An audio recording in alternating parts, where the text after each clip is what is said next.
Good evening, ladies and gentlemen. It's Tuesday evening. It is 9 o'clock. Time to have a live stream. But first, as always, a little music. Enjoy.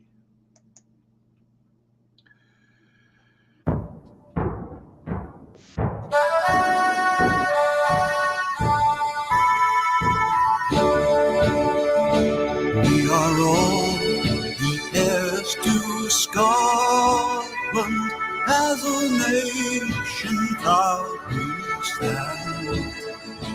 We will march beneath her banners to protect our ancient land. In the glens and cities, there on every street, are the living heroes no army will defeat. Let a flag mean freedom and not a battle drum. To the world we bid a welcome in 1,000 different ways. We will toast to long lost friendships as we build our better days. In the glens and cities, there on every street, are the living heroes no army will defeat. Let our flag mean freedom and not a battle drum. We are all the heroes of Scotland. We're a nation hand in hand. We will march beneath her banners to protect our ancient land. In the glens and cities, there on every street, are the living heroes no army will defeat. Let our flag mean freedom and not a battle drum.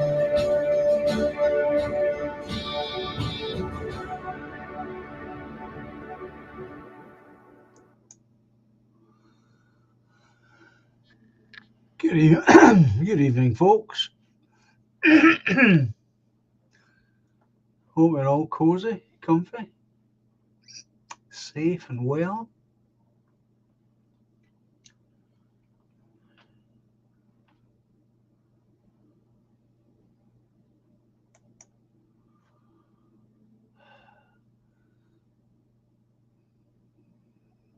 Over the weekend, my health was up and down, down and up. Today it is on the steady, so that's good.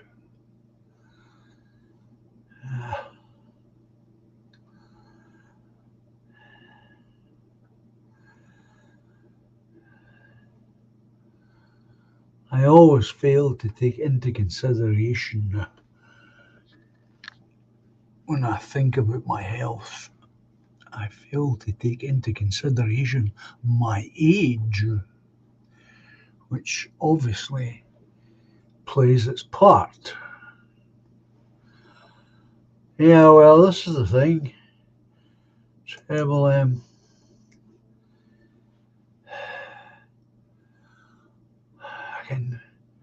I can do so little. that's the way it's turning out.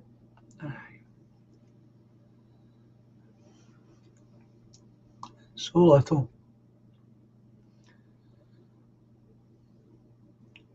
Very frustrating, of course, when I consider the way my life used to be.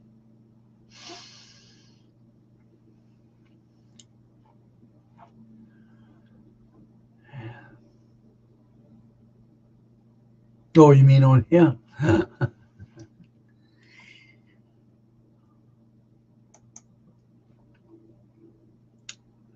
The thing is, you see, traveling, and I know that you know this, but I do enjoy speaking to all of you.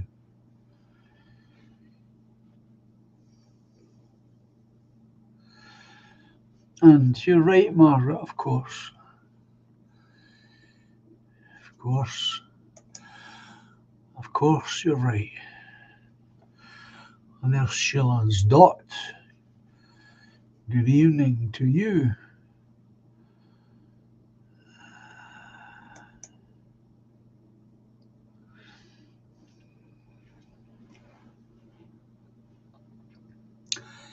So, with a bit of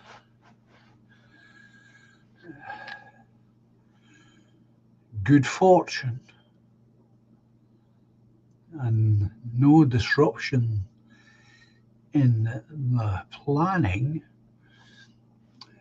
I should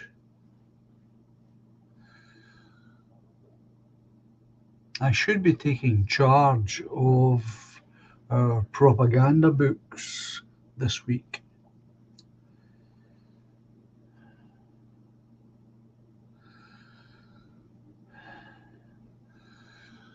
I'm looking forward to see how the finished product looks. I think it should look pretty decent, to be honest.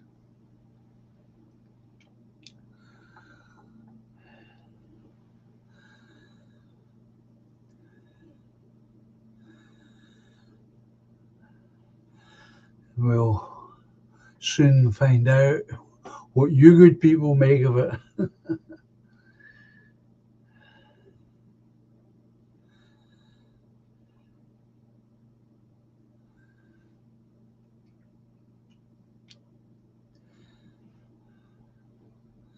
So obviously, party members will be getting a copy for themselves, plus copies to distribute.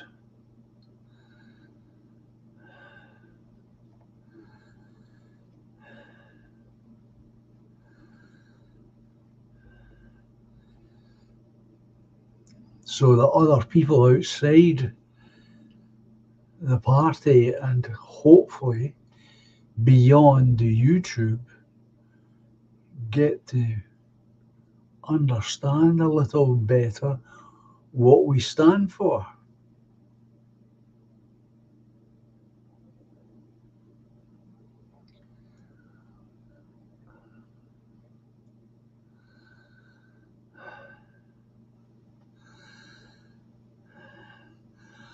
I like the way friendships seem to form on this channel. It's good. I like to see that. Quite a few friendships have formed on this channel over the years. People who have remained friends, which is even better.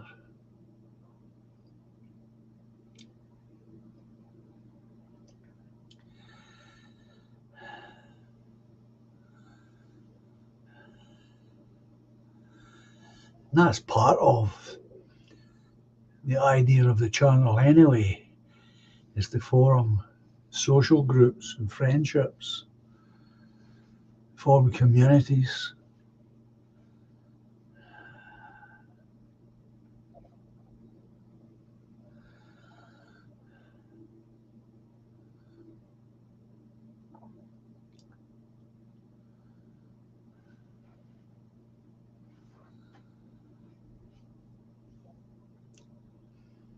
It's it's odd, I think, that it's been that way since the beginning of the channel. People have come together, formed friendships.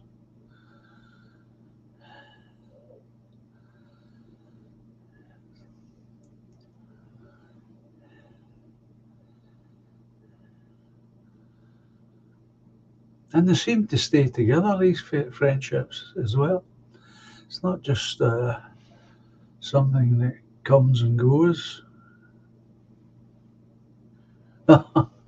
Sure. Well, it's nice of you to say that.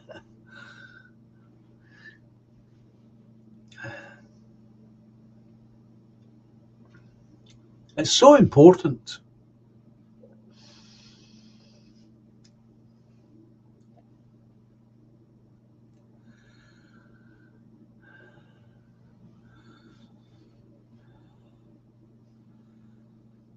It's easy to lose heart. Oh, there's David. Good evening, David.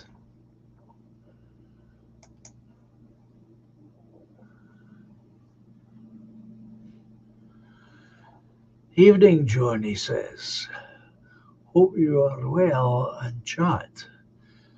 What a beautiful weekend we had.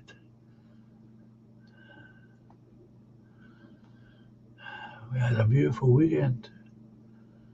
You talking about weather-wise, David?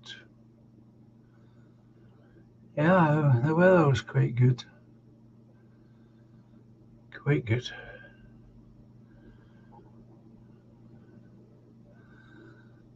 Ah, good evening, Doc. Let me say again from the word go, if anyone's got any material they want to send in to me for Halloween stream, please do so. Doesn't have to be a poem, it could be a short, very short story or a short story.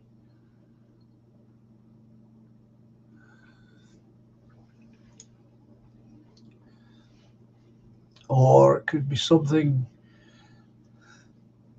based in your own life that's happened. Some sort of creepy thing, ghosty thing.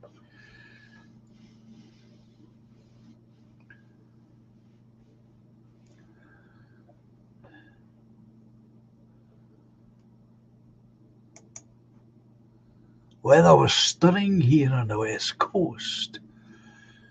Best we've had all year.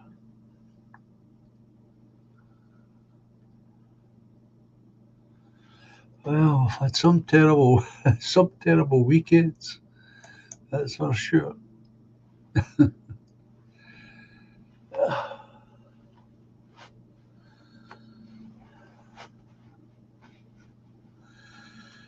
Ah, good evening, William.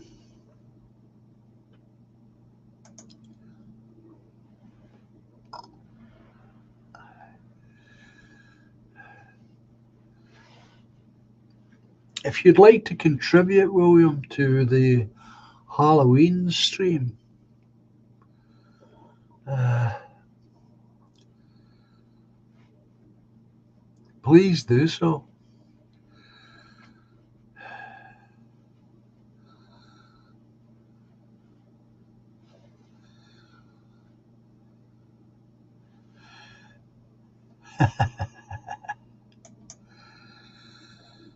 No last night, but the night before, three wee witches came to the door.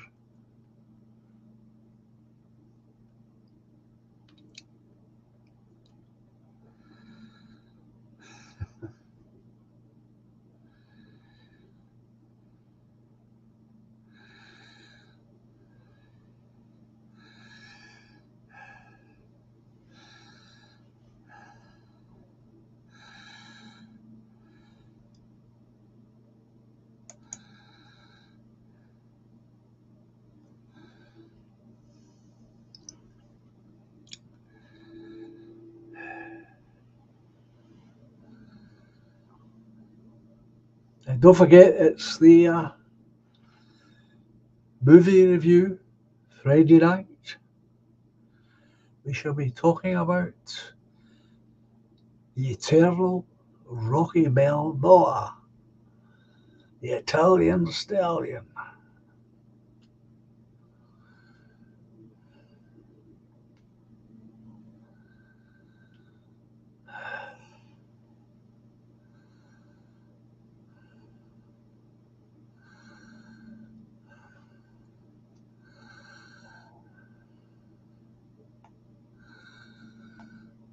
Yeah.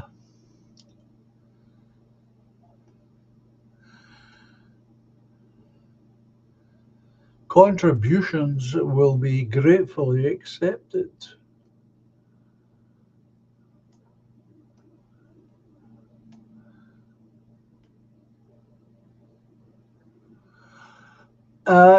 Contribute, William, to the Halloween stream that I usually do. I take contributions from those who wish to send them in. Could be a poem, could be a very short story, could be an anecdote from your own life.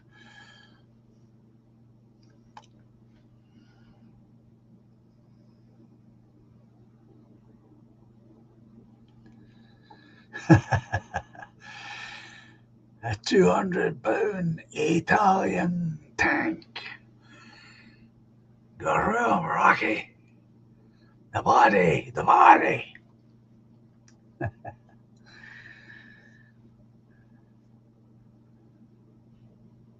That's what I'm talking about, William. I usually do a Halloween stream. It usually lasts a bit longer than my normal streams. Obviously, I didn't do one last year because I was so ill.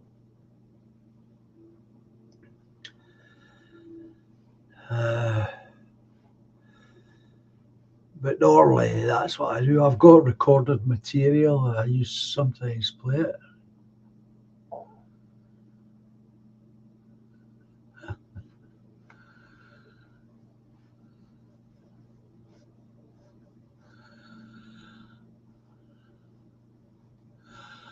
It'd be great if you could, do some. Sensum is usually pretty good about contributing. I haven't spoke to him yet. No doubt I'll speak to him on Friday when he's on doing a movie review.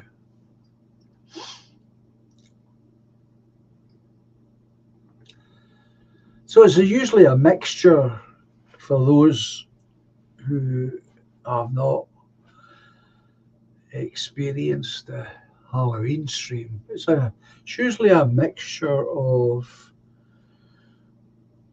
material that is pre-recorded and was put out in my anthology of short stories. I have also in the past played my version of Dr. Jekyll and Mr. Hyde, which I recorded, which is part of the Stevenson collection in Edinburgh.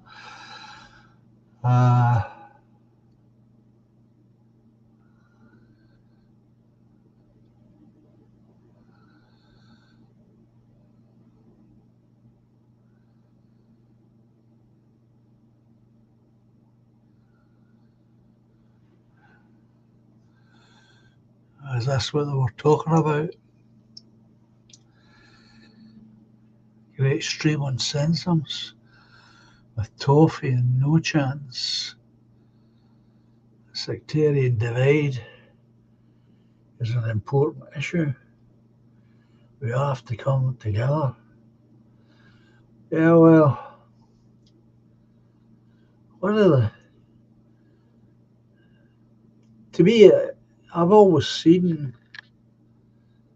sectarianism as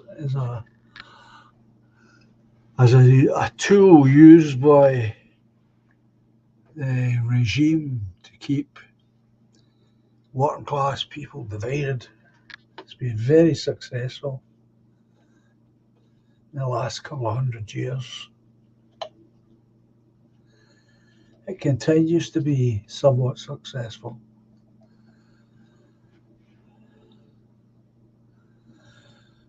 They haven't grown up in the West Coast and in the generation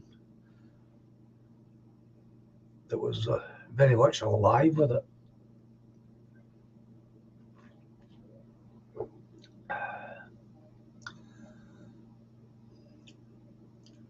I've discovered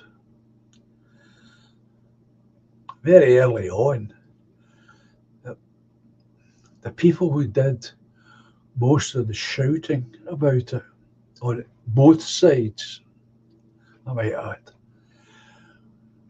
were usually the people who knew nothing about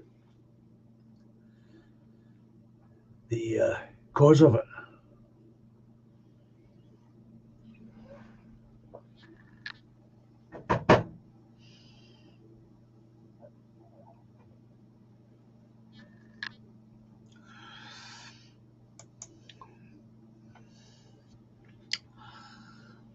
Yes, David, it's about divide and conquer.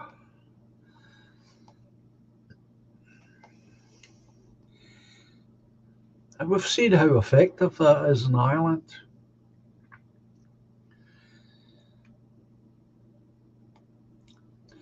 It might be it may be that the foreign deluge that's pouring in now to Ireland will be the catalyst for repair. I certainly hope so.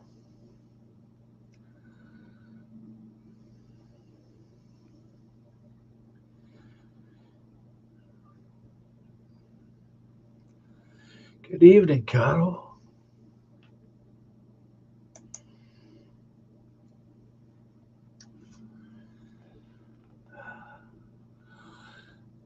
It's existed in my own family. One of my uncles successfully brought up his children to be completely and utterly bigoted.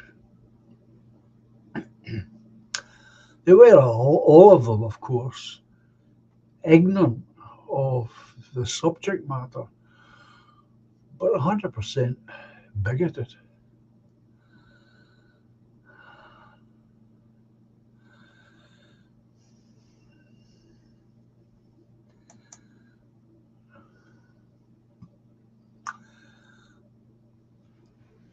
Which was there was a funny side to it if you could see it, if you chose to see it.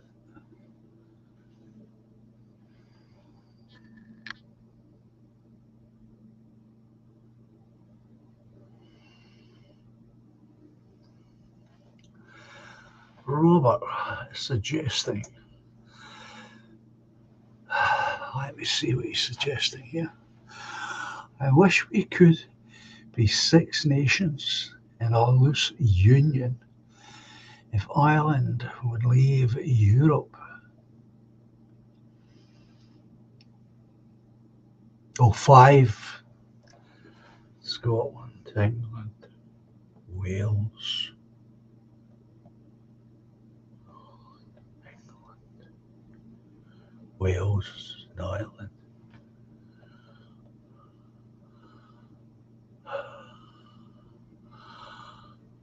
I'm counting 4, Robert.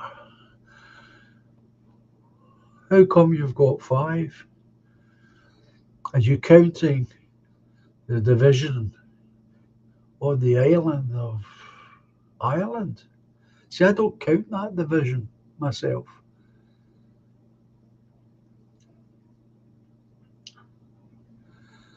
That's a division, in my opinion, that shouldn't exist. But I don't talk about it very much because it's so difficult and troublesome.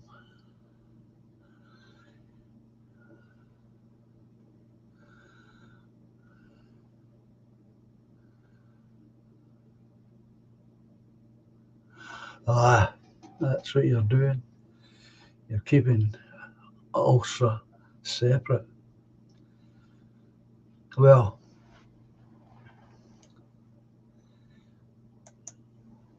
this is one of the big problems, isn't it? Trying to discuss that alone without people losing their temper and losing their civility.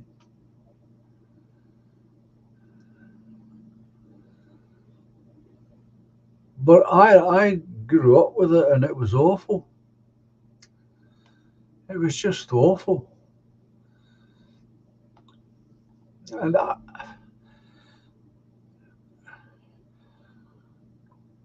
was very, very naive about it all. I didn't know anything about it. Something that was never discussed in the houses that I occupied when I was a wee boy.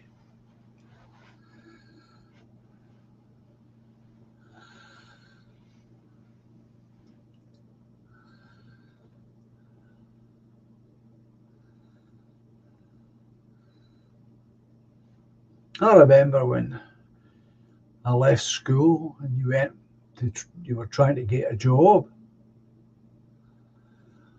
and in those days you could get taken on simply by speaking to the foreman at the gate.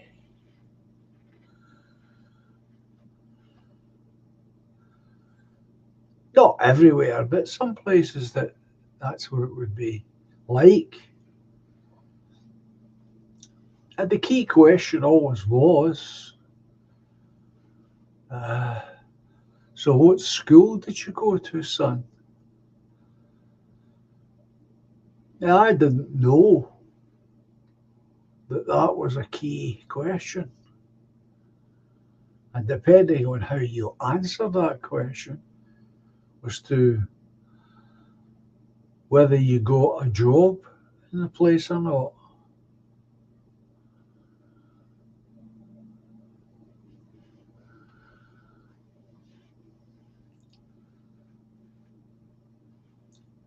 I didn't take too long to find out what it all meant. That there were places that only employed Roman Catholics and there were places that only employed Protestants.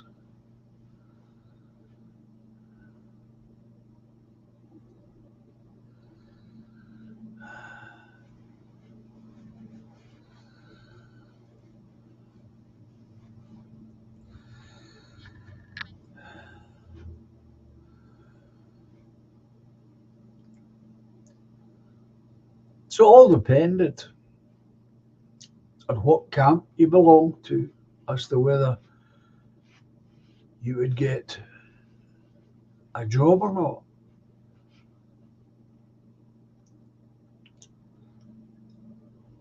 Even the mighty IBM, when it came here,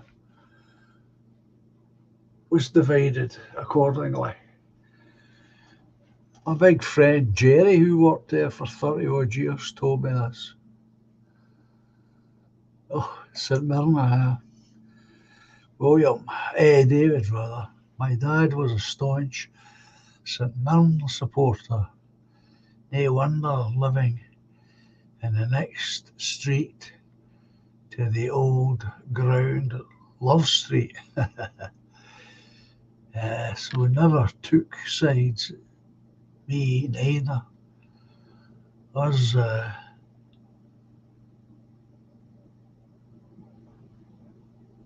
McLaughlins, oops, a long history of trying to unite the clans and stop the clan battles. Well, I never took sides.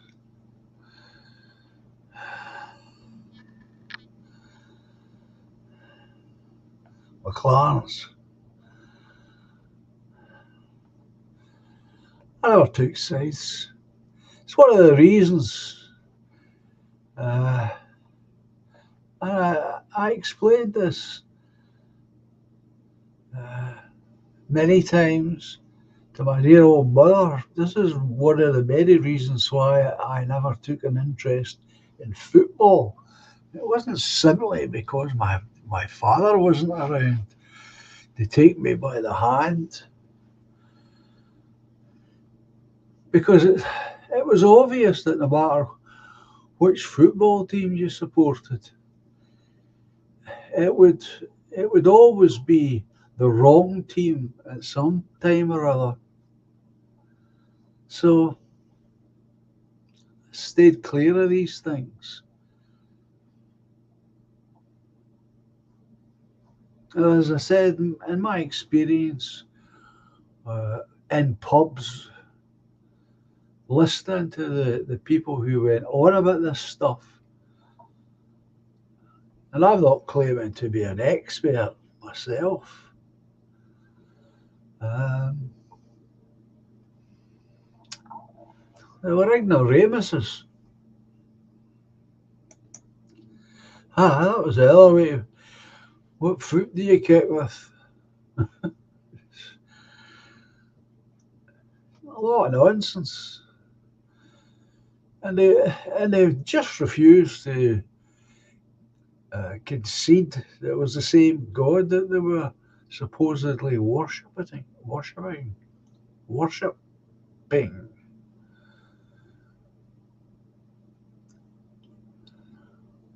So I stayed clear of it all as much as I possibly could.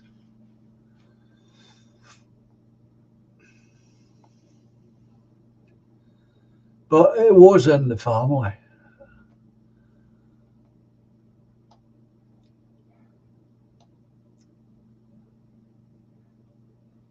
And this uncle brought all his children up, tired with it all.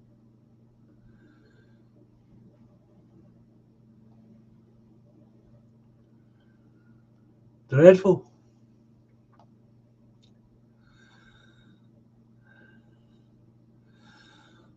That hasn't gone away, of course. Certainly not as powerful as it once was. At least I don't think it is.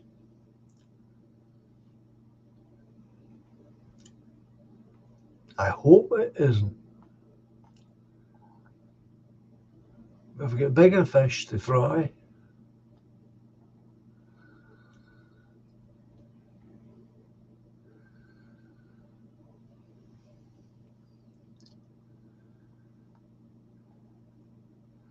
But it's always been used similarly to divide people.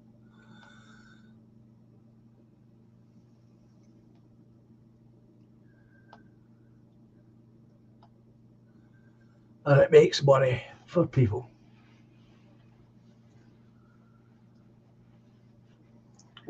One of my challenges that I've given out for many, many years is I'll say to either side, doesn't matter. So you're at Hampden and Rangers are playing Celtic, and the teams come out and they stand in a line facing one another. and you're cheering and howling, and the players take off their tops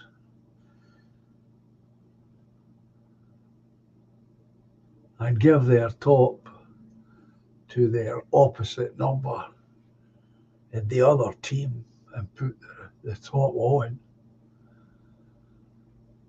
who do you now support?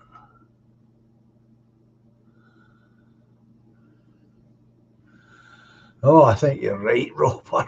It's sad to say. I think you're right. Every family still has a bigot in Scotland. And that usually leaves people, they can't answer. But to me, it just shows you the stupidity of it all.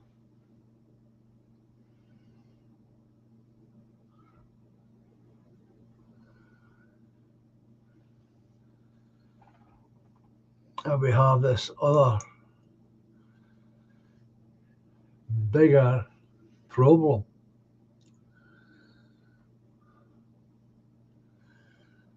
David said we have a massive fight on our hands, physically and spiritually, with the invasion currently taking place. Without this nonsense,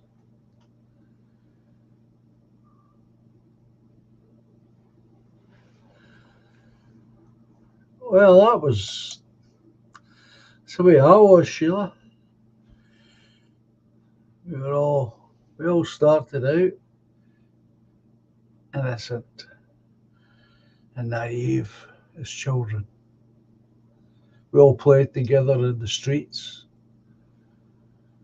Subject I can never remember ever talking about anything like that as a wee boy.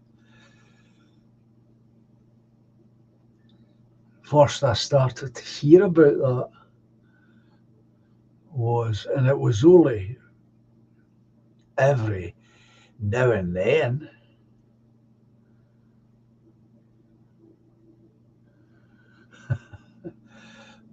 was when I went into secondary school. No, I have not. The airless dear. Have not. Haven't actually seen it yet. It's a disgrace. It's an embarrassment. It's outrageous, of course. The other thing, of course, that's outrageous about the tartan is it's not even made here anymore.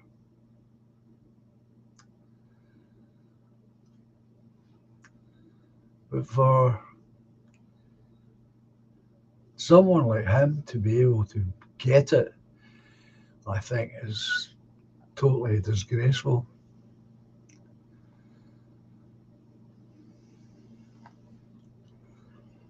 But that's the same as many other things in this country. Everything's for sale. There's no value put on anything in this country.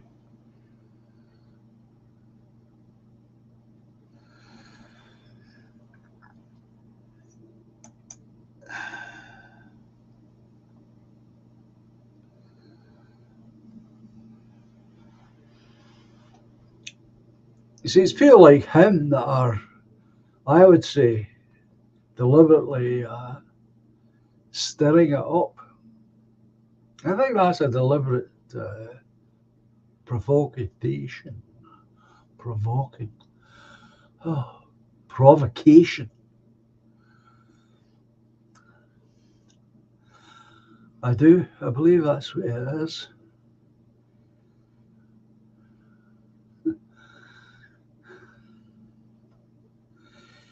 Infuriating. I think that's all he's doing.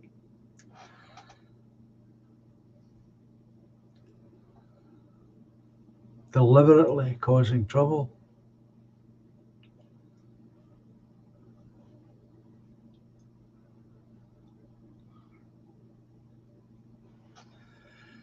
Outrageous.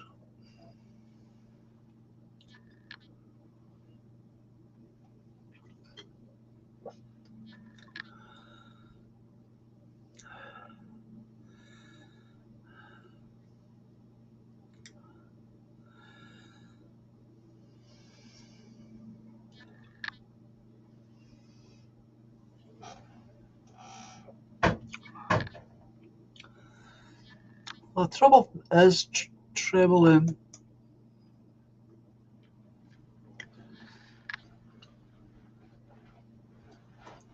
it could lead to a lot more serious troubles. And I think he wouldn't be unhappy if that happened.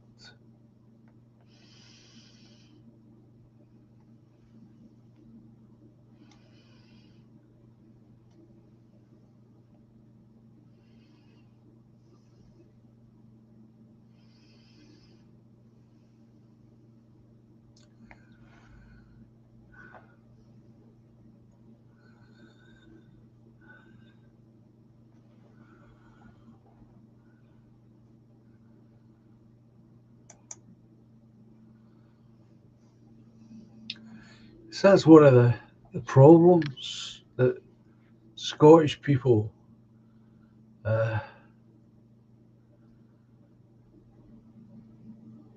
accepted. I don't think Scottish people have ever accepted the reality that we're a conquered nation. And because we are a conquered nation, we don't have control over things.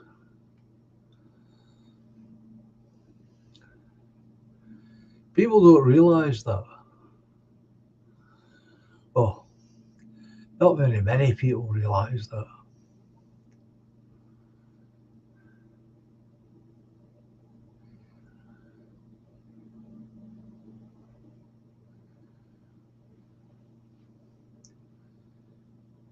But it is part of the problem about being a conquered nation.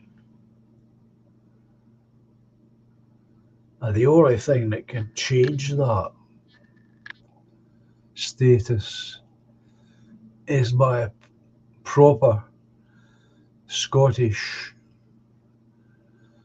administration in Edinburgh who genuinely care for the country and the people of the country to adjust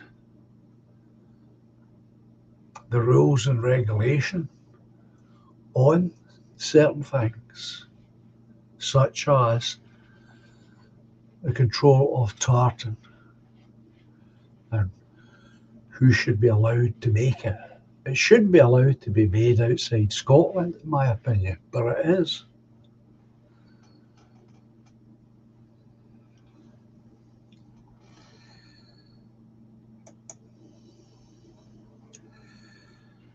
David says just trying to rile the Indigenous folk up. You either got clan DNA tied to you or you haven't. You can't add clans willy-nilly. It's as ridiculous as it used to.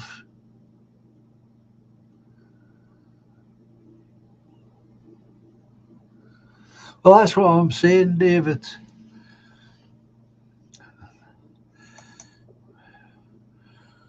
When we don't have control over these matters, Sheila, I'm an English rose, I'm sure you are, Sheila, and I find it totally insulting what he has done. There's Toffee. I have clan Gordon DNA. Really, that's amazing.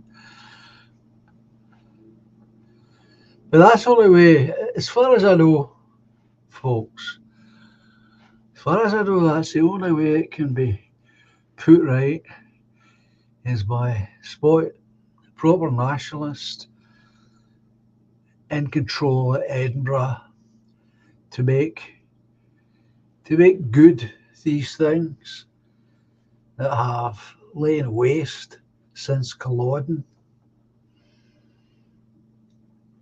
But as I say, this is the problem when you're a conquered nation.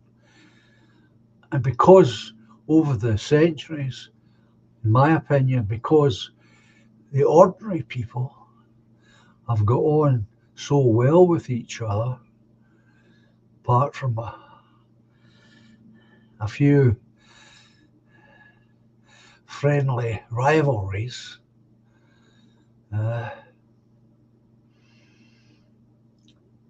It's been allowed to just drift all these important things. And so therefore, this situation can arise and be allowed to happen. Now, it might be, of course, that behind the scenes that we don't know about, it must be David Gordon Highlanders. It must be.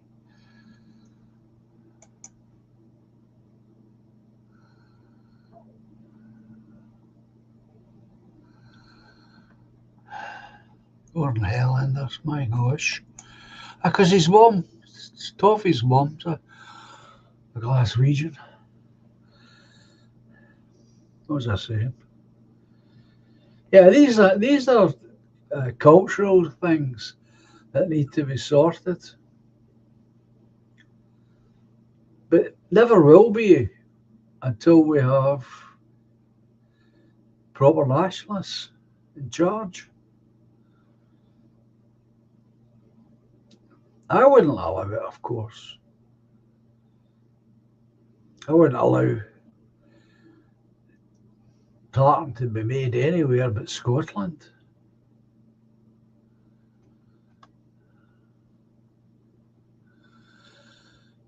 Yeah, everyone's saying, Toffee, that you had a great discussion last night about sectarianism. Yeah, it's a blight, that is, sectarianism.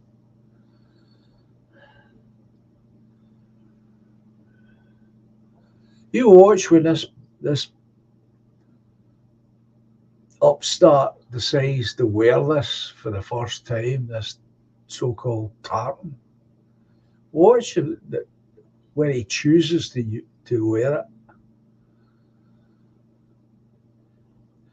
It'll be designed to cause the biggest offence possible.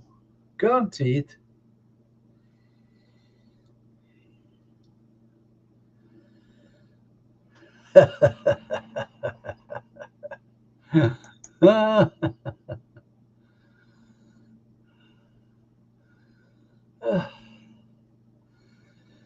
Having the tartan made in Paris. Oh,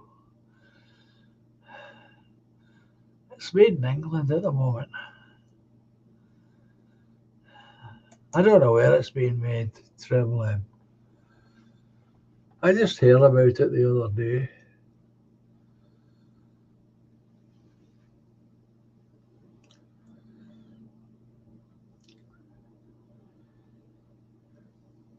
They can find ways to insult us and upset us, and we have no defence. If you made any objection to that, you'd be called a racist. Not that that would bother me. No doubt it would come along with some threat of legal action against you.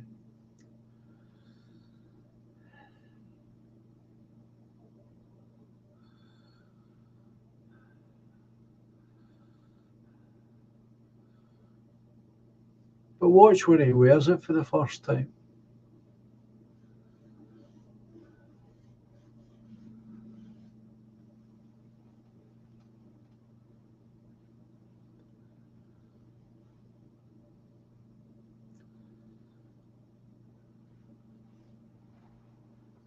Partick, is it? Toffee saying his mum is from Partick in Glasgow. Apparently, it has the strongest connection in Glasgow to the Highlands. There's street signs in Gaelic in Partick.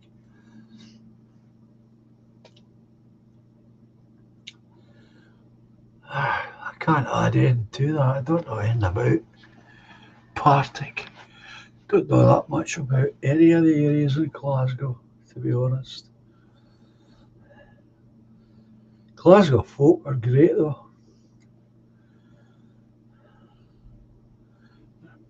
The original Glasgow folk are great.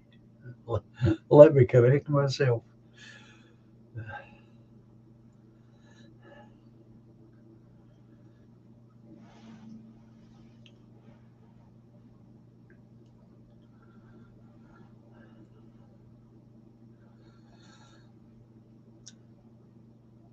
The thing is, of course, is that if this starts a trend,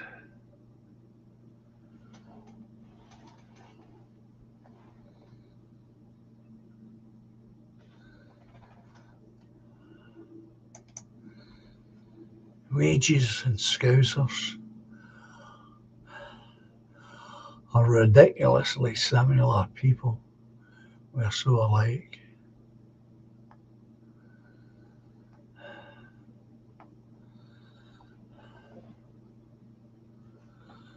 I don't know.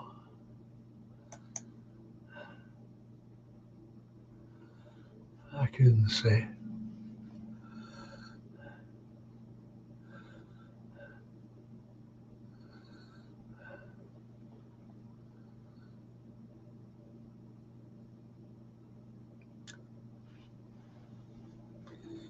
See, I would look at him. I told you this before. I'm sure I've told you this before, but a good number of years ago, I saw a young man in Glasgow. Margaret seems to know this.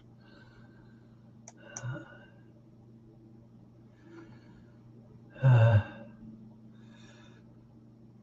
London Road. I was on my way to my friends. It was a gorgeous evening, and I was taking my time, and I saw this.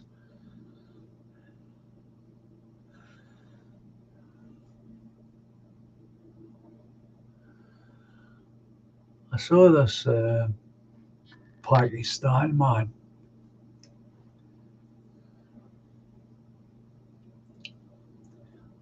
and he was wearing what passes as traditional Highland gear,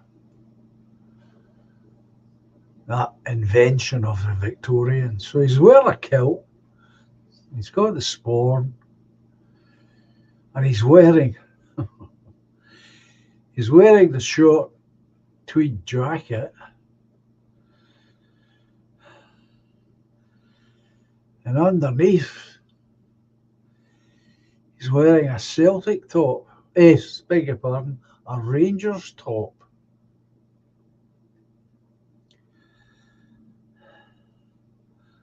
And I actually felt sorry for him because what I saw was someone who was completely confused, someone who didn't know where he belonged, because he certainly doesn't belong in Scotland.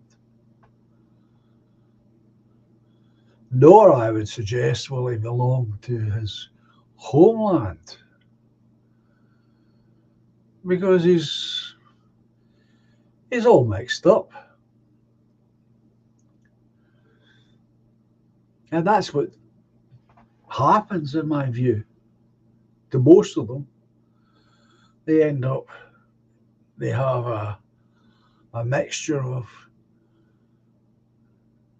Scottish culture and Pakistan culture, or wherever it is they come from.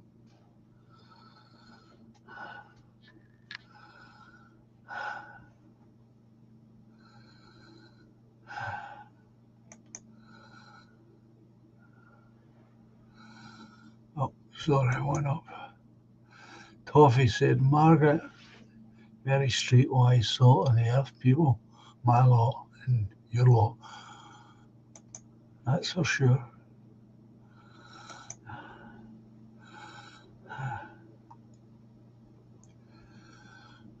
David says, I'm not familiar with Glasgow Paisley, whereas I always visited my granny there uh, and other family. My old man used to sell ice cream in the Gorbals when he was young. Threepenny cones, was it?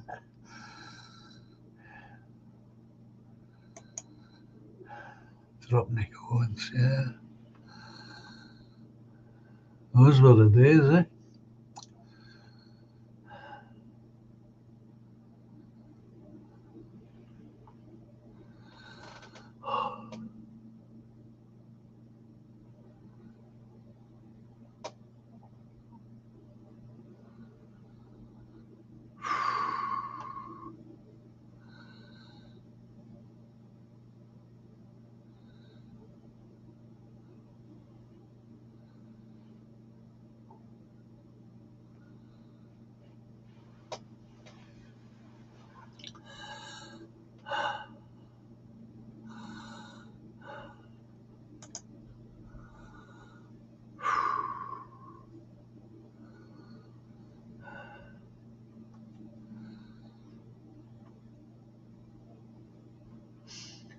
Ah, Sir Thomas Lipton.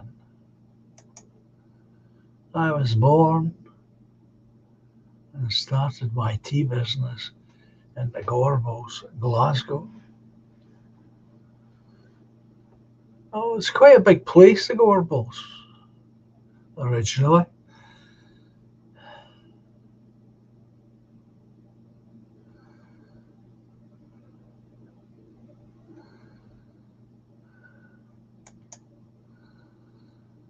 I thought it was round that way, Toffee. It was, well, just up the road in Springburn, Boswell Park, yeah. There's a lot of wild areas in Glasgow at one time, that's for sure.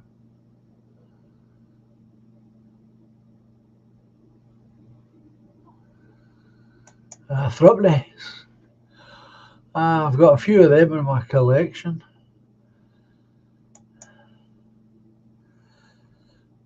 Wooden threepennies.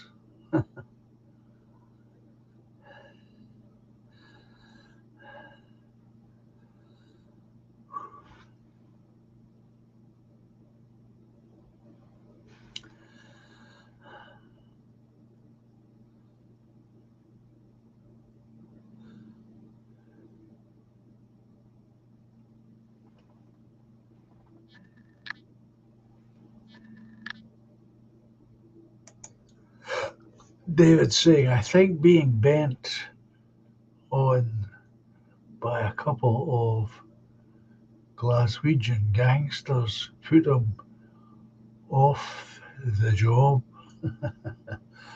I used to sell a make Regis named Glasgow Kiss, sold nearly as well. Cherry lemonade.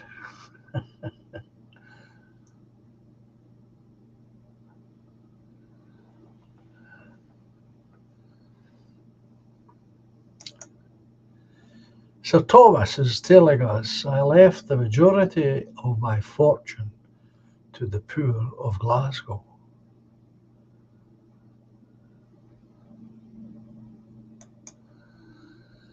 Toffee, the Clyde impresses me. It's about 105 miles long. The mystery is around, oh, sorry, the Mersey is around 70 miles long. Goodness sake. Clyde 105, is it? Well, I couldn't have told you that.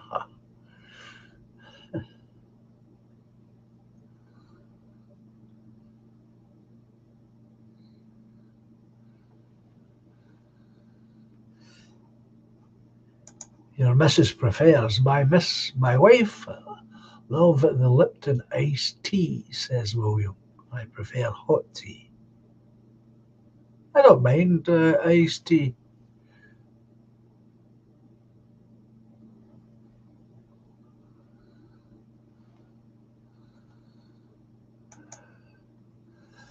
Robert, not much time for Conley, but I love his song about Glasgow.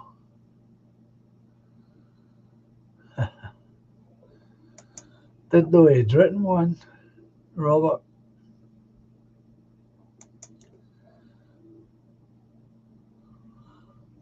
I didn't like the way he turned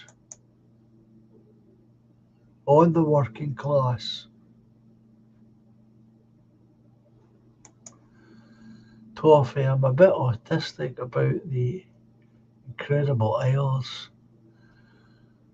I've got a lot of pointless knowledge about our homelands.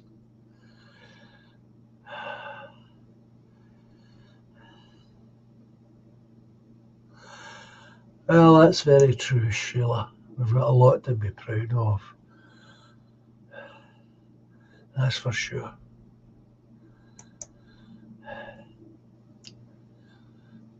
I meant to ask you before, Toffee. I've never talked about this before, but when I was a boy, I mean a young boy, I'm talking about 12 or younger, we used to climb down the docks on the ladders, the steel ladders that were impaled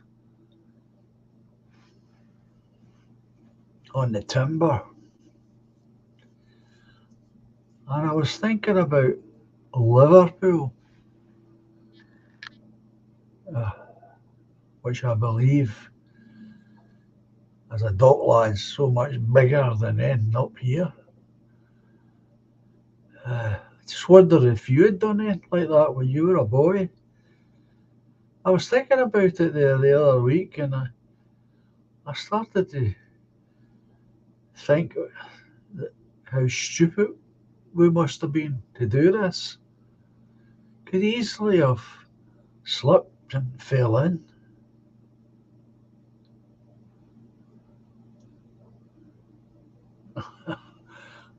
I belong to Glasgow. That's an old song, Robert. I belong to Glasgow, Glasgow, Glasgow, dear old town. Oh, something about Glasgow, let's go and run. I'm only a common working job, as anyone here can see. But when I get a drink on a Saturday night, Glasgow belongs to me. Is that the song?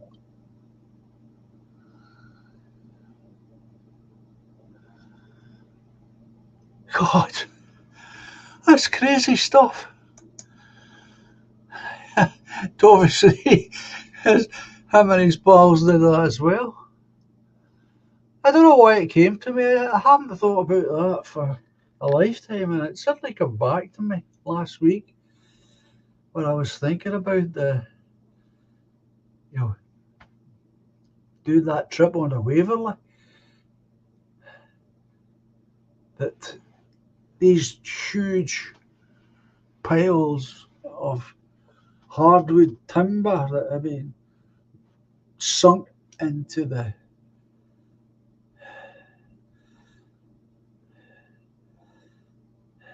shoreline. Some of them had steel ladders attached to them. And we would just get down these stuff. It's just went down them.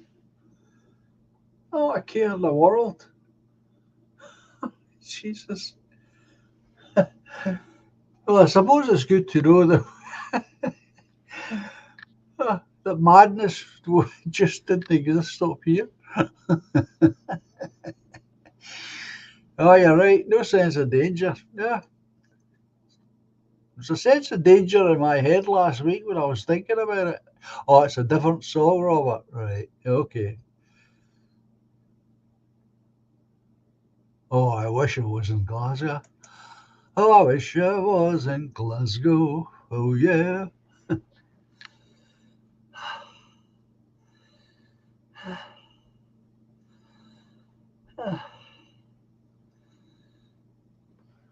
I've never heard this song, Robert.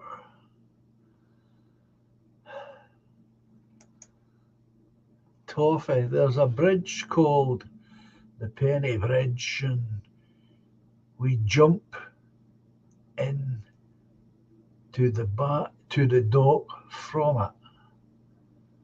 Ridiculously dangerous. It sounds it. Is this? I think what it was that when I was thinking about the trip on the Waverley, uh, she is a little ship or boat, really it is. Little boat moved away from the quayside. We could see it, and it suddenly came into my mind the picture of us scrambling down these steel ladders and balancing our way along to the other upright. Well, while the waves just splashed all over the place. And as you say, not a care in the world, not a fear.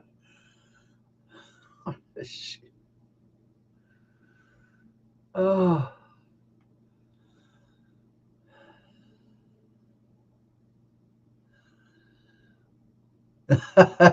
a risk assessment. What a joke.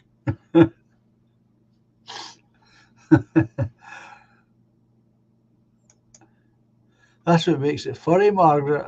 A risk assessment.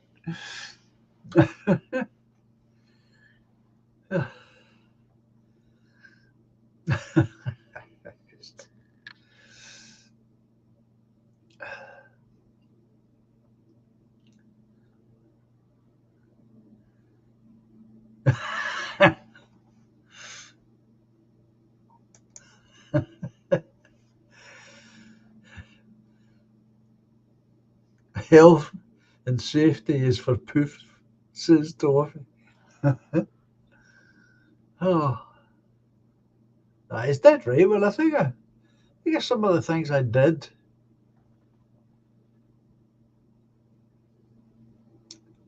not a care, not a fear in the world. Never, never stopped for an instant to consider anything that I did being dangerous.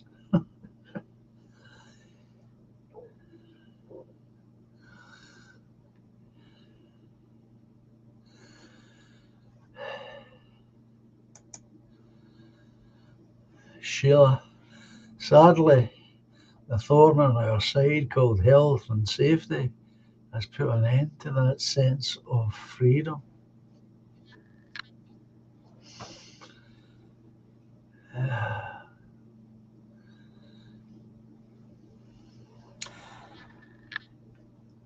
It certainly has.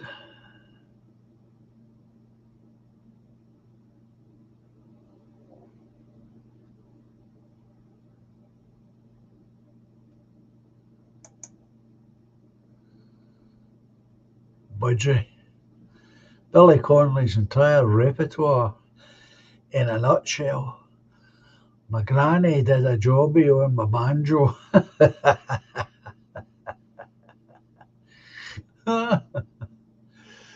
Very good.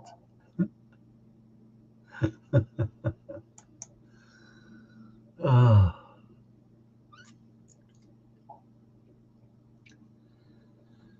I met him a few times, Billy Connolly, when I was in the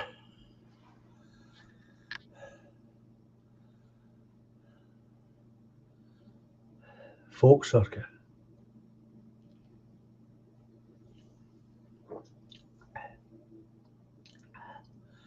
We passed cross paths a few times.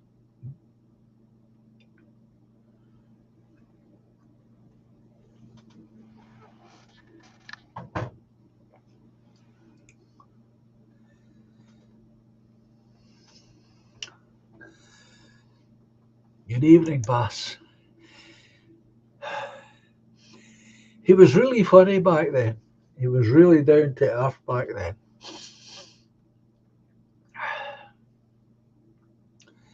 And he did not lambast the working class. He made fun of things that were quite ridiculous, but factual and true.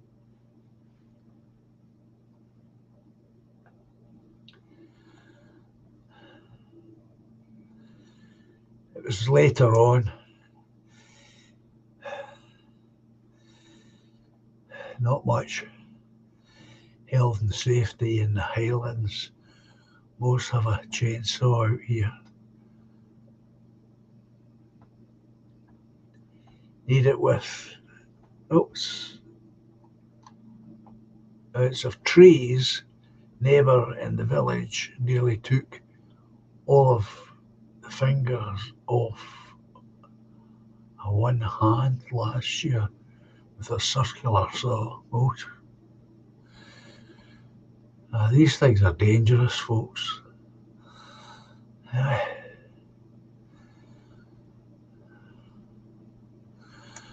William, I remember when I was about 10, 11, me and my pals used to give each other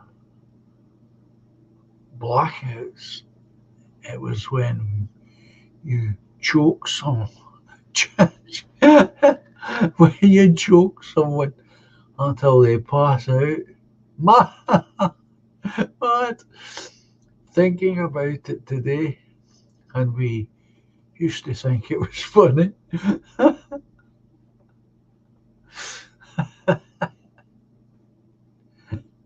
I've not heard of that one, William.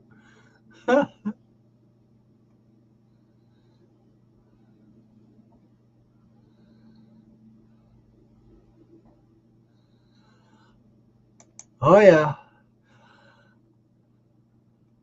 Toffee's asking, does anyone remember those plays for today programmes?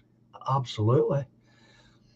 There was one set in Glasgow called Just a Boys Game. Frankie Miller, the Glasgow singer, was in it. Slight correction, Toffee, it was actually set in Greenock. Yeah. I know the writer.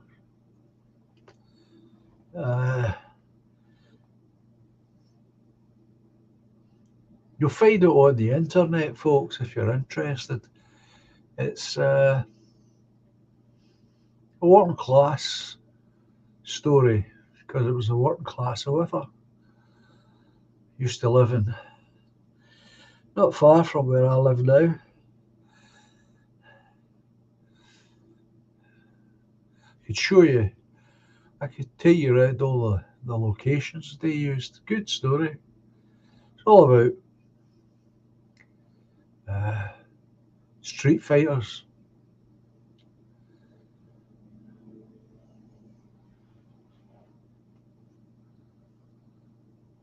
Are you talking about Frankie Boyle? I was talking about the author, Gavin. Good evening.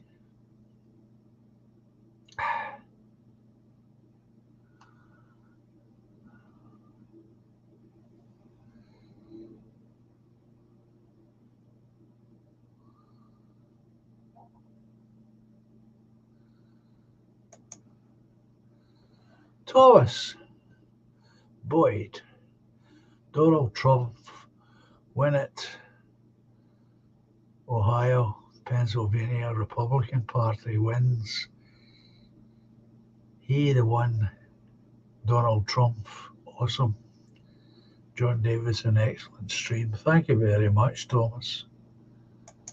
Very kind of you to say so. That's it, a chatty Bella. And Dancer, his pal Dancer. Yeah, Clatty Bella.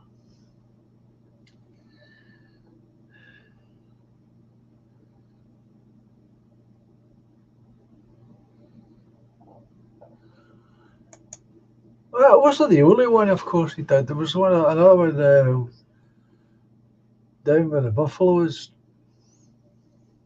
drink, I think, was one.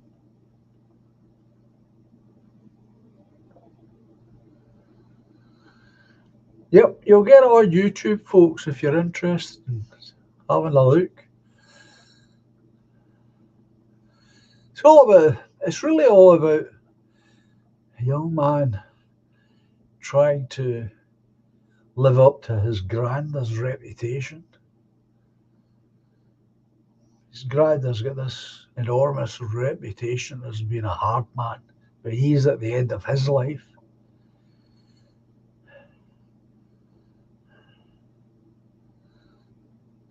It's good.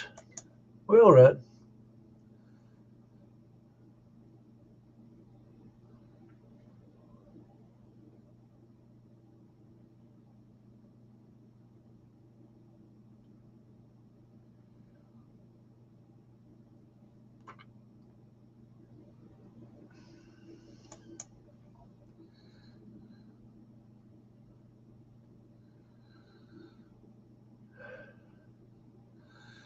Conley had cancer.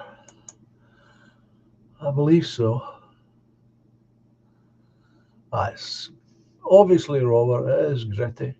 It's it's all about working class life, lower working class life at that.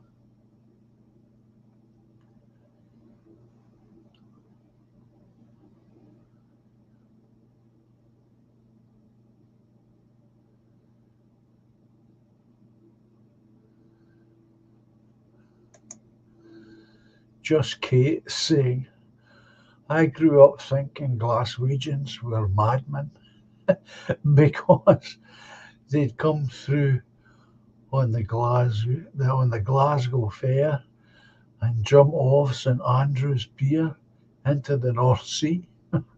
Jesus.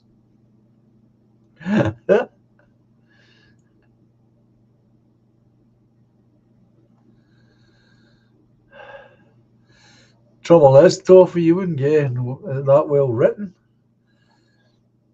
to even have a chance of getting on telly. But you're right, who'd make it now?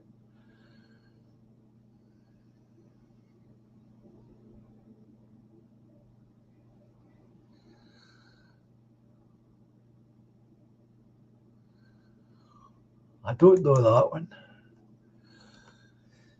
Toffee's saying there was another one with Liam Neeson was in it. He played a bare knuckle fighter.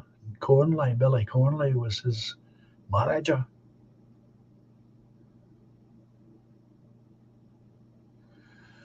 Yeah, it's back in the day when they employed people who had some talent. Down among the bad boys or the big boys. That's it. Again, it's set in Greenock. That one.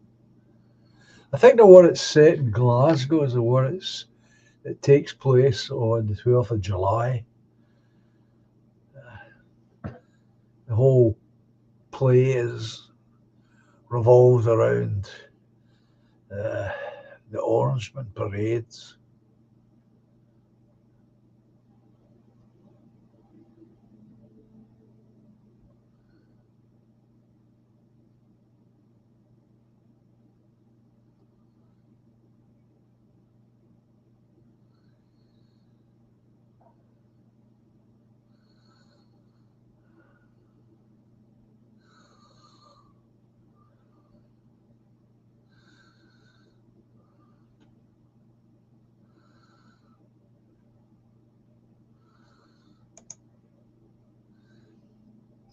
Sheila is saying, I loved a lot of those play for today's. The most were well The most well known was Abigail's party, which was brilliant. Just the Ratters. Thank you, Robert. Just Another Saturday is quite a good one too. That's the one about the 12th of July, I'm sure, which is set in Glasgow.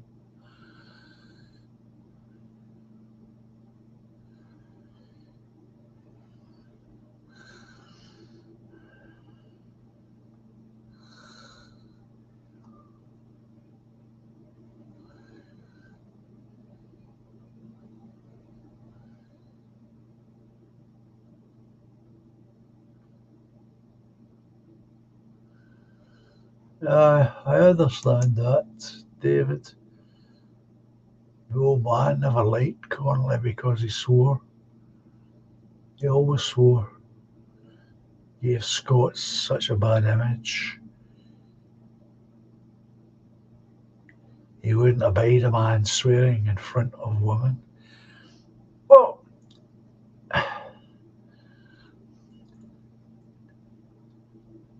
I don't think you can get away from the fact that he overdid the swearing. I mean, he did labour it.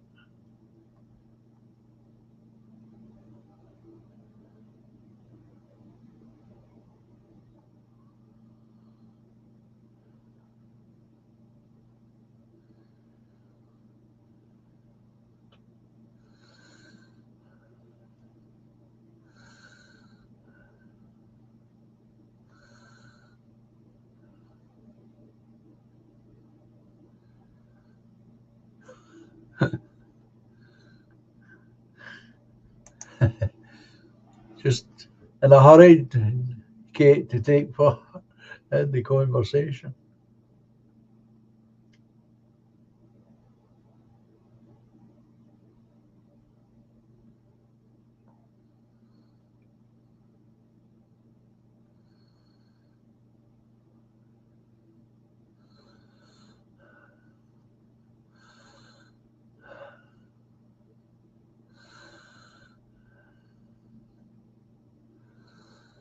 Just another Saturday. Yeah, I remember all these myself. I watched them all. This was the days before you could record. Well, I think it was before you could record them, at least to begin with.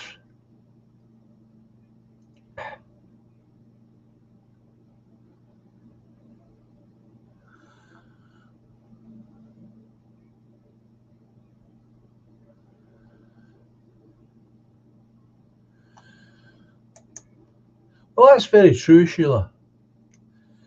He was a welder, and swearing was part of the shipyard life. I mean, I know that myself, having been in the shipyards. But he did overuse it. The longer his career went on, and the more well known he became, way beyond the shores of this island, he, I think, began to overuse it.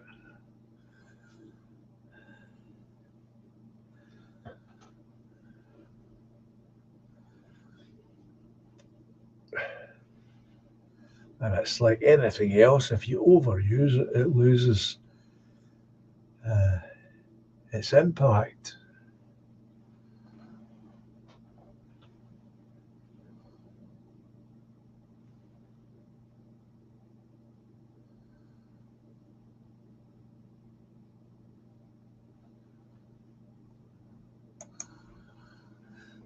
David saying, 1978 first commercial video recorder, if my vague memory serves. Most couldn't afford till years later, though. Well, that's true. I remember when Ellen and I, got our first VCR. Uh, We had to get credit, of course, to get it. I had to pay it up. It was doesn't sound much now, but it was nearly £600, which was an incredible amount of money. And to begin with, the videotapes were £20 each. You're lucky if you had two.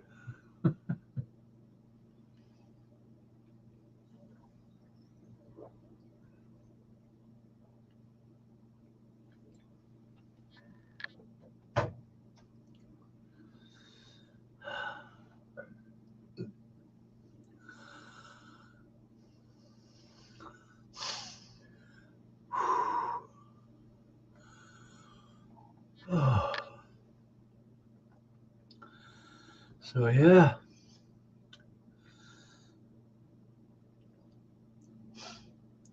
And I think we all get caught and conned. I know that we did, Ellen and I. I remember paying, believe it or not, £50 for Snow White and the Seven Dwarfs because Disney assured us that it would be on sale one time only.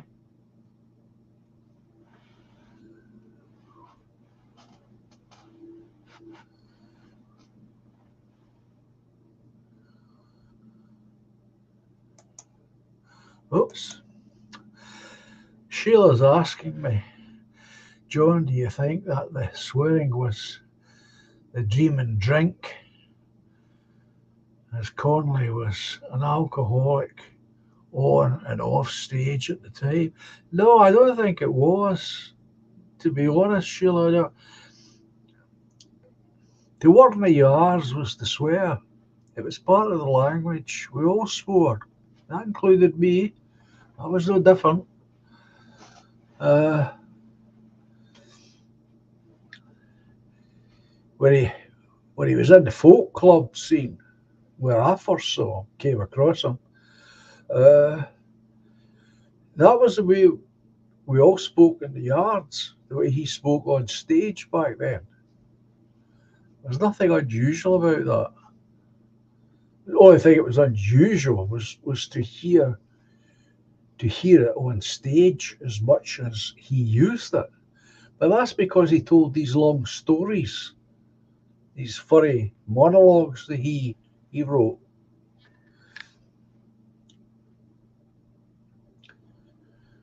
But there were others who performed on the folk scene who swore, but they would tell short jokes.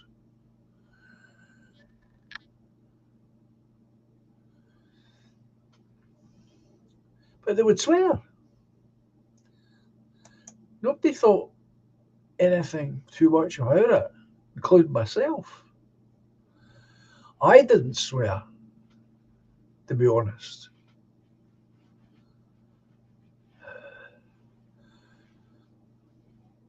But my stage performing didn't start in the folk scene. I started in the dance halls in a pop group. So when I was talking to the audience, there was no need or reason why I would swear. So I never did. And it never occurred to me to do it. But some people in the folk scene did it. He did it a lot because he told these long stories.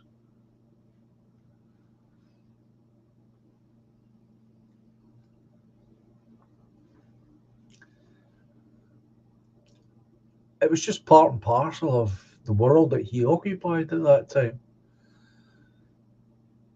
both during the day as a welder and in the evening and at weekend as a folk performer.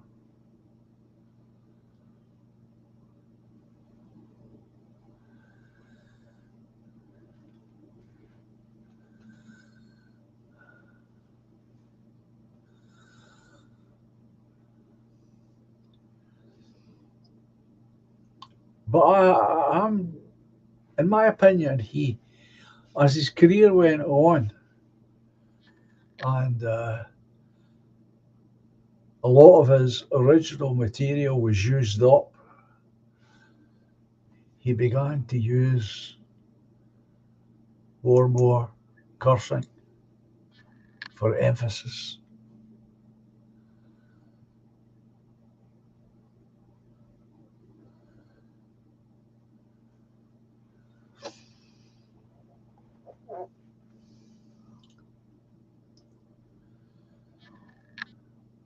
I was never that kind of performer in the folk scene.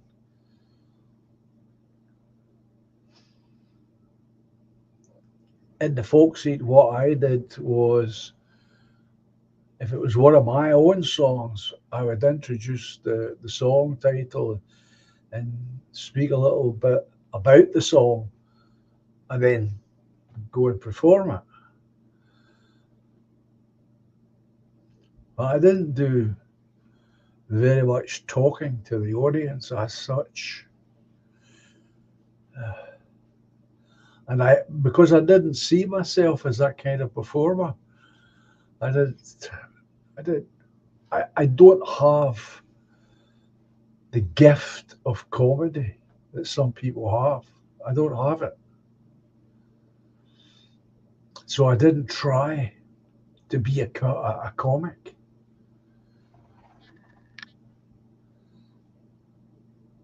Some people have it, and other people are able to take a little of it that they have and develop it.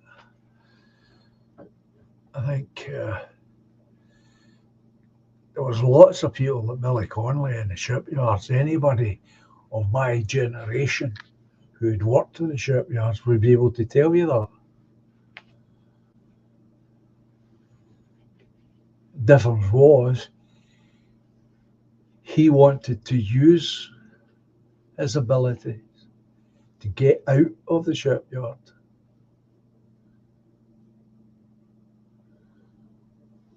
I don't blame him. I couldn't get out of the shipyard going enough myself.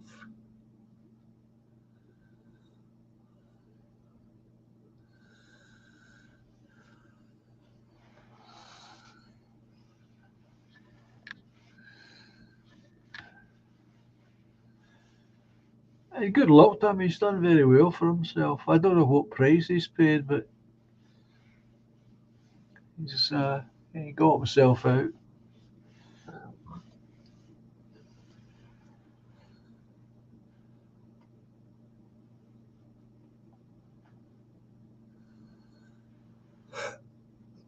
So, I mean, he's still alive. It's not as though he's passed.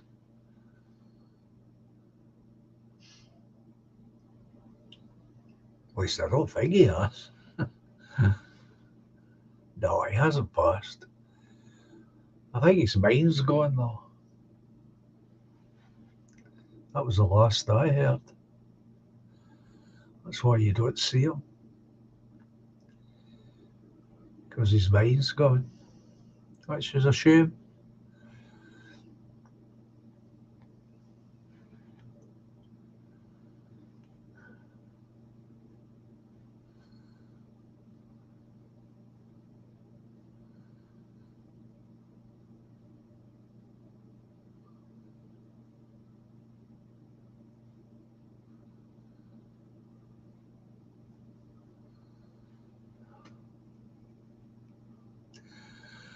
It's a private conversation I'm reading.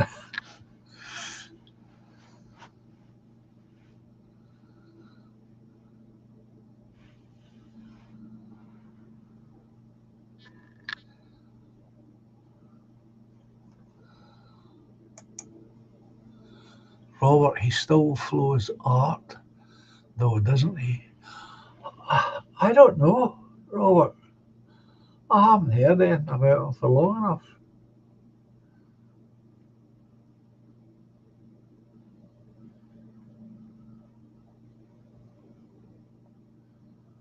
Oh, he lives in Florida. Really?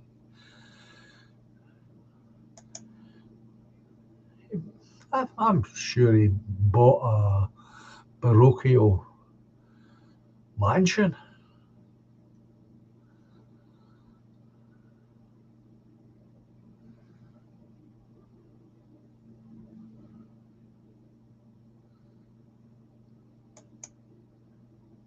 Parkinson's disease, further along with the disease, they get dementia, says Trevelyan.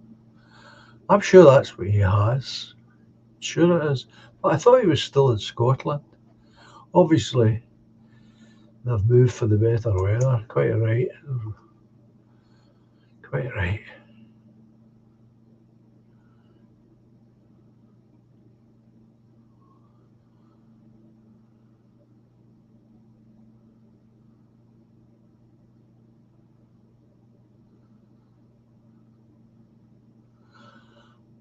Well, what I meant, David, was you were speaking directly to Sheila, or was it? No, it wasn't Sheila. Anyway, it doesn't matter. Uh, it's all of our histories. McLaren's came to this area in Argyll and Lochfine, where we now live. Well,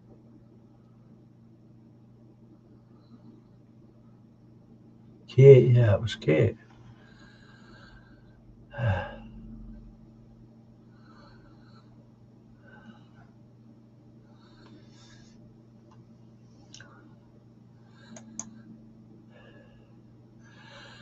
Some of that I've not actually looked into, to be honest. I've done some of the genealogy of the family, the Davidson family.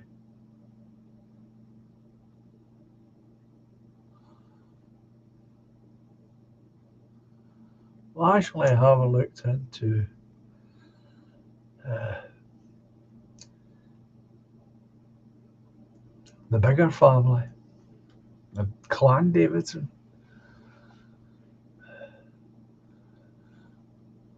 That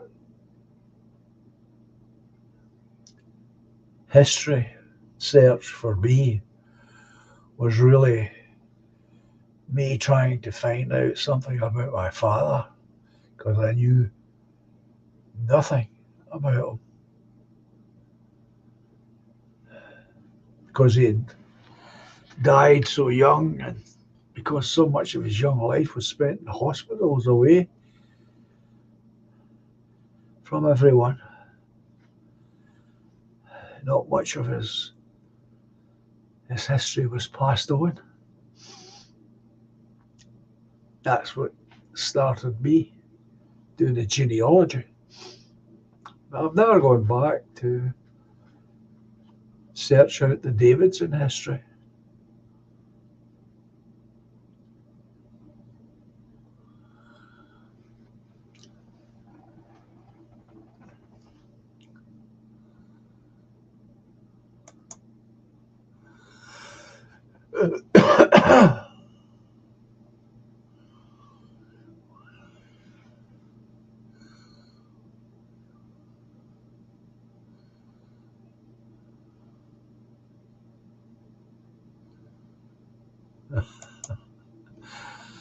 Kate said, absolutely, we're all connected one way or the other.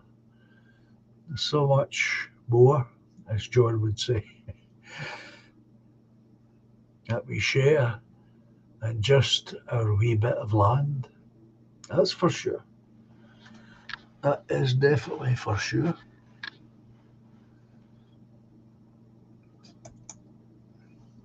Centuries of history. Centuries of it.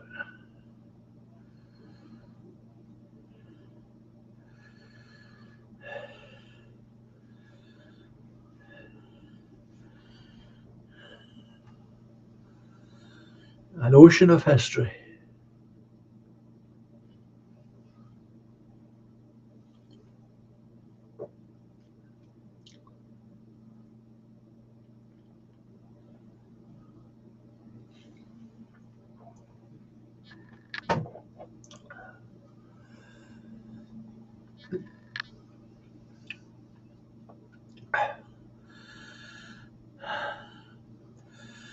So don't forget the movie review. So if you haven't seen Rocky, or you might want to refresh your memory on the film so you can join in, that would be good. And hopefully by the end of the week, I'll have these books in my hands.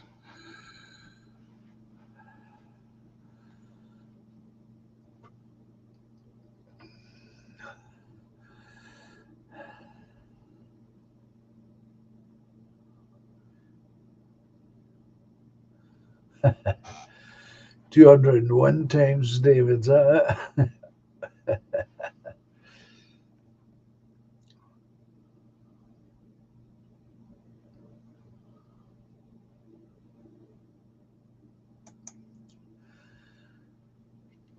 Just Kate saying, well, Rocky is a great choice, John. That was William. That was William's choice. It's a good excuse to watch it again. It's part of our DVD collection. I like number 3. That's that to me is a really good one. With Mr. T, his clever line.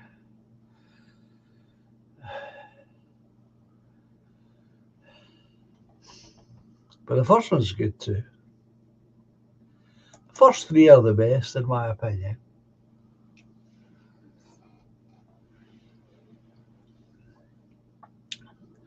After the first 3, it starts to become a quest for more money.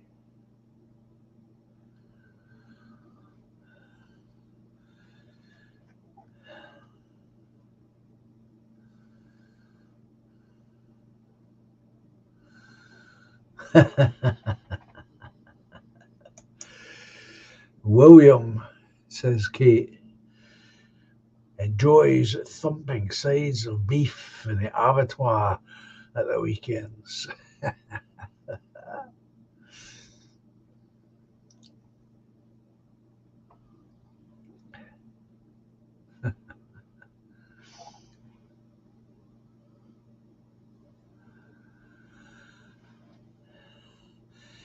He certainly did the right thing there by keeping the property belonging to him rather than selling it, that's for sure.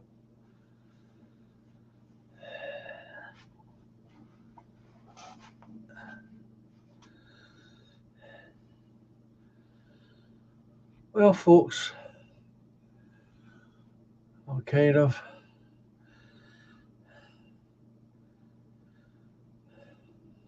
running out of steam a wee bit.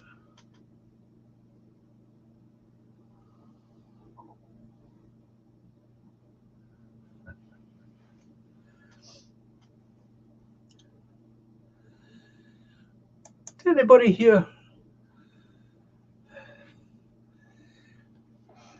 here seen a film entitled Somebody Up There Likes Me?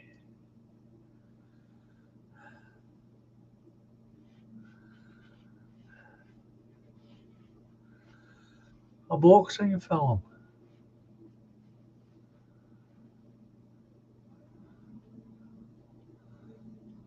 starring Paul Newman,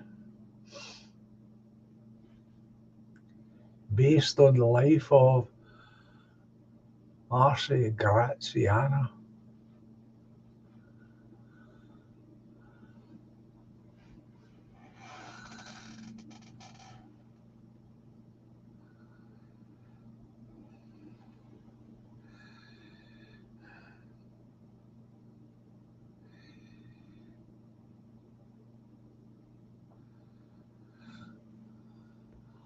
I did actually. I did, David. I looked it up. Robert knows it, obviously. Rocky Graziano. Yeah, I did look up that. That's what gave him the idea of the film. Ludwig, good evening, sir.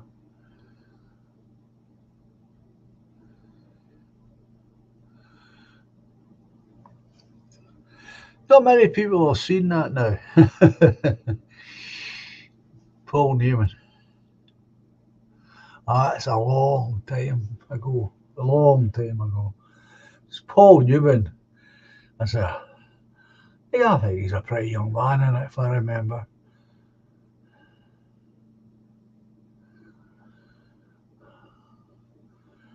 Sure, he's a young man in it. Because I think it ends, if I remember correctly, it ends when he wins the title that he's been chasing. And that's where the title of the film comes from.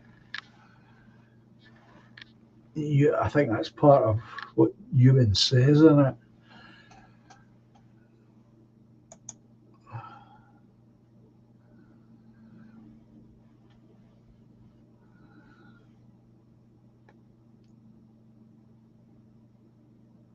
Oh, do you? Oh, yeah, well, that's a biggie, that one is.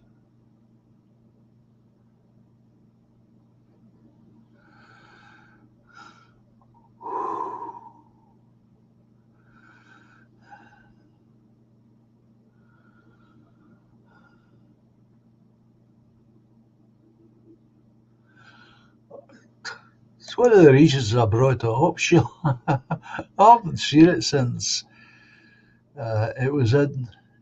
It was first in the cinemas. That's where I saw it, obviously.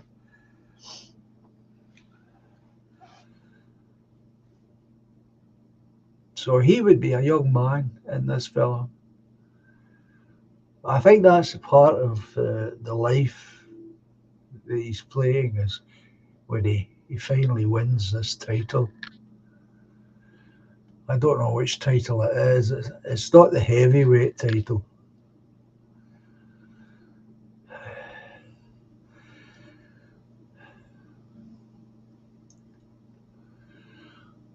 Well, Paul Newman made a lot of good films. Well, that's another one. I've got two of his films in my collection. I've got A Hustler and The Colour of Money.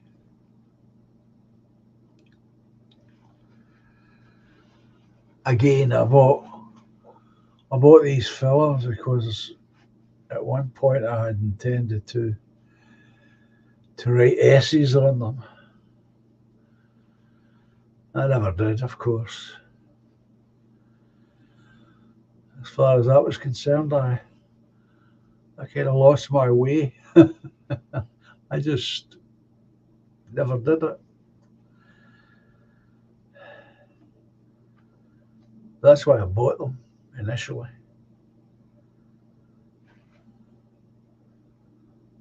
Jackie Gleason, of course, is in the Hustler. You think he was a heavyweight, Robert? I don't know if he was. I couldn't say. I don't have any recollection really about the movie, except I remember the scene when he was in an open air limousine and it's a ticker, the parade with a ticker tape.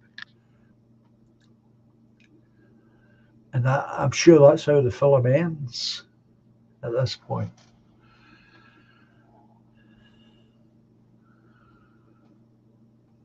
But yeah, I liked Paul Newman. The only film I didn't go and watch was the car racing one that he did. I didn't care for that.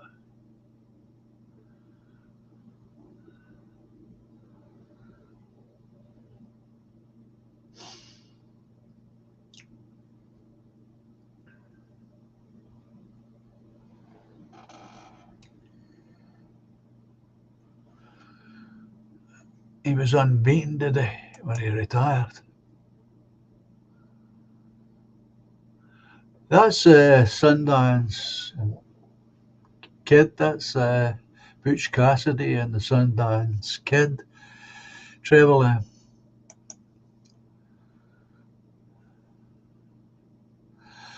There you go. Ludwig's got it.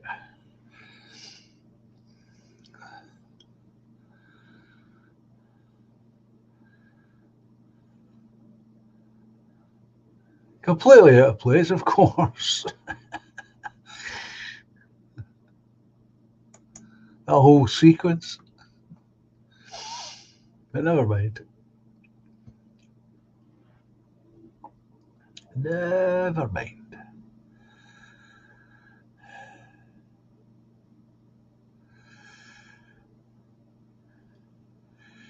Quite right. Was you? Quite right. I take it you know that that was originally meant for Steve McQueen, who turned it down.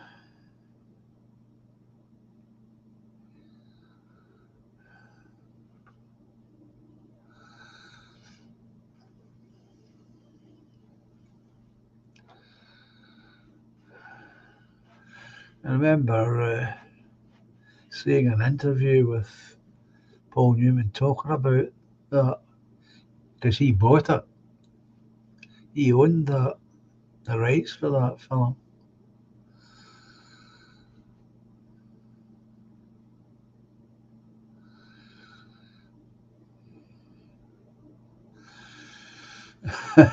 Well, this is very true, David. Robert Redford was great looking when young. Oh yeah, very good looking man. So was Paul Newman, of course. Well, that's true. It's very true, Robert.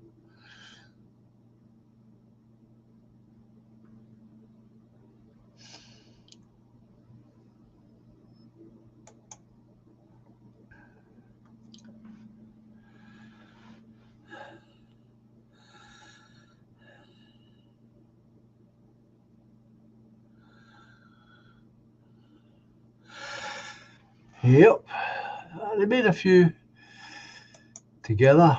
Of course, they did more work on stage.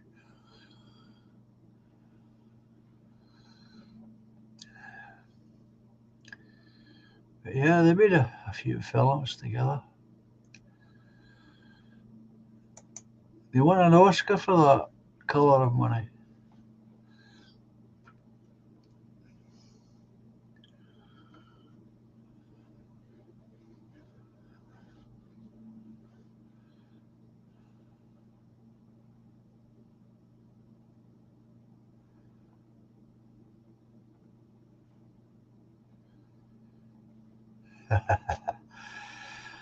Yeah, we should do that, shouldn't we, Earl? Now we have passed the uh, autumn equinox. Are you going to exchange or change your headwear? I should, I suppose, take off the sun hat and put on something a bit more appropriate for the dark evenings, should I not?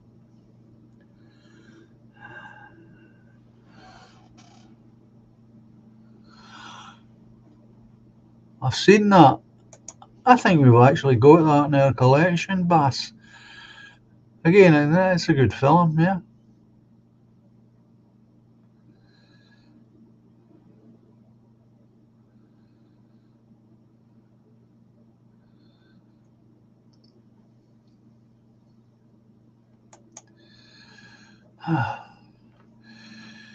Great early Robert Redford film, The Chase.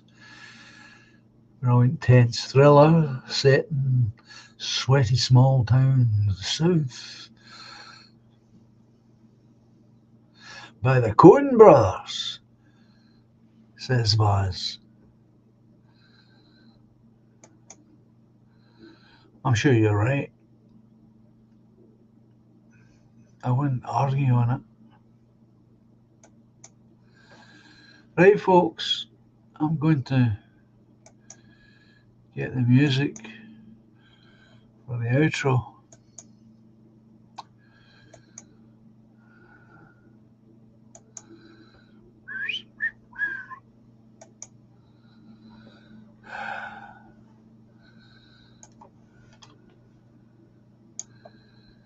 So,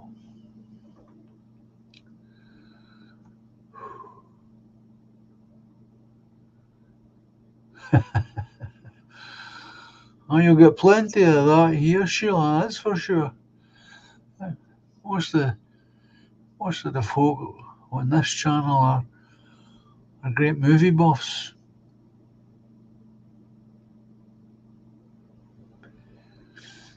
So anyway, I'll say good night. I'll say what I always like to say. And that is adios, au revoir, cheerio, and until Tuesday, 9 o'clock. Until Friday, 9 o'clock, John. Take care, folks. Enjoy the rest of your week. Look after yourself. And thank you all for being here. Appreciate that. So enjoy the music and take care of yourself.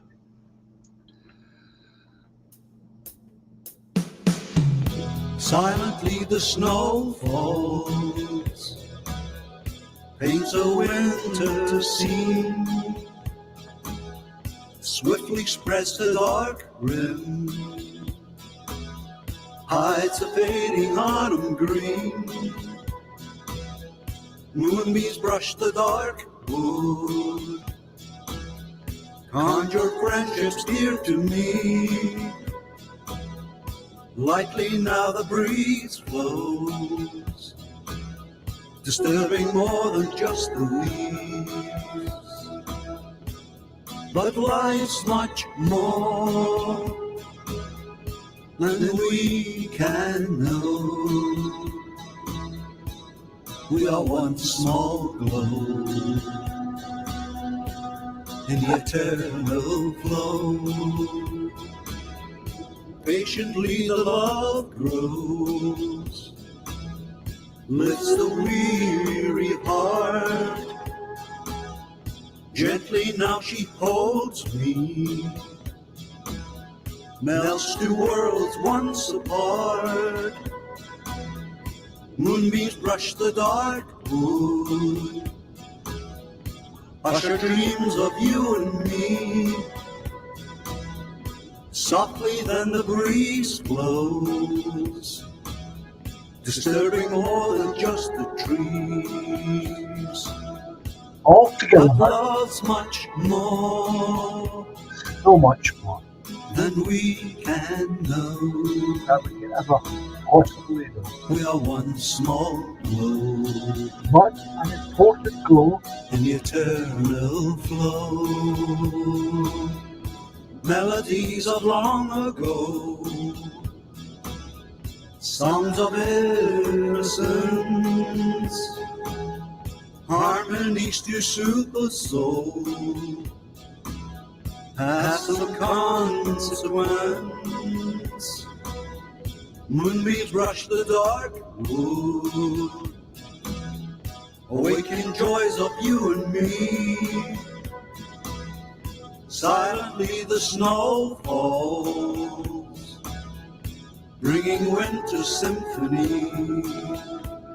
all together now, But we're much more so much more than we can know. than we can ever possibly We are one small glow, but an important one in the eternal flow. But life's much more and we can know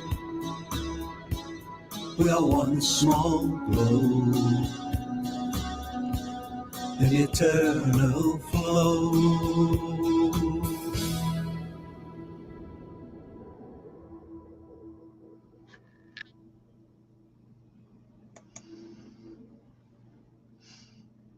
So thanks again, folks, for being here. I appreciate that. Look after yourself. And I will see you Friday. All being well.